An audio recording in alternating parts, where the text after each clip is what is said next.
তো guys title এবং thumbnail দেখে অবশ্যই বুঝে গেছো যে আজকের ভিডিওটার মূল টপিককে নিয়ে। তো আজকের ভিডিওটা খুবই ইন্টারেস্টিং হতে যাচ্ছে, তো একটু স্কিপ না করে স্টেপ বাই স্টেপ দেখতে থাকো, তাহলে তোমরাও আমার মতো গ্লুর স্কিনটা একদম ফ্রিতে ক্লেম করে নিতে পারবে। তো চলো ভিডিওটি শুরু করা যাক।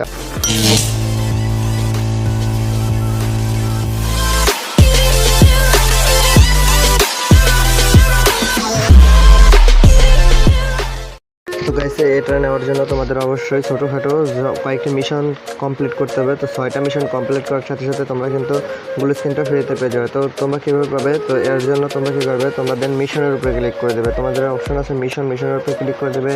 এরপর তোমরা এখান থেকে সিলেকশন গোলসে ক্লিক করে দেবে। দেন এখান থেকে তোমরা কী করবে, আবার সিলেকশন গোলসের উপরে ক্লিক করে দেওয়ার পর তোমরা এখান থেকে অ্যাকসেপ্ট গোলস এখানে ক্লিক করে দেবে। দেন এখান থেকে তোমরা প্রতিটা ম্যাচের মধ্যে, প্রতিটা ম্যাচ না হলেও হবে, তোমরা বেশ কয়েকটি ম্যাচের মধ্যে তোমরা টোটালি 6টা ম্যাচের মধ্যে টপ 5 অথবা বইয়া নেওয়ার চেষ্টা করবে। যদি তোমরা টপ 5 করতে পারো তাহলে এক একটা ক্লাইম করবে। প্রথমে রয়েছে লুট বক্স, তারপর রয়েছে একটি গানের স্কিন, তারপর বিয়ার কার্ড, ডেভেলপার কার্ড, তারপর আরেকটা গ্লুর গানের স্কিন, তারপর রয়েছে আবার বিয়ার ডেভেলপার কার্ড, এবং লাস্টে রয়েছে একটি গ্লুর স্কিন, যেটা তোমরা 30 দিনের জন্য একদম ফ্রিতে ক্লেম করে নিতে পারবে। দেখতে পাচ্ছ আমিও কিন্তু অলরেডি এটা ক্লেম করে নিচ্ছি, তাও আবার সম্পূর্ণ ফ্রিতে। তো তোমরা যদি প্রতিটা ম্যাচ মানে টোটালি 6টা ম্যাচ যদি তোমরা টপ 5 অথবা ভুইয়া করতে পারো তাহলেই কিন্তু তোমরা এইটা পেয়ে যাবে একদম ফ্রিতে। তো ভিডিওটি অবশ্যই ভালো লাগলে লাইক করবে, কমেন্ট করবে, সাবস্ক্রাইব করবে।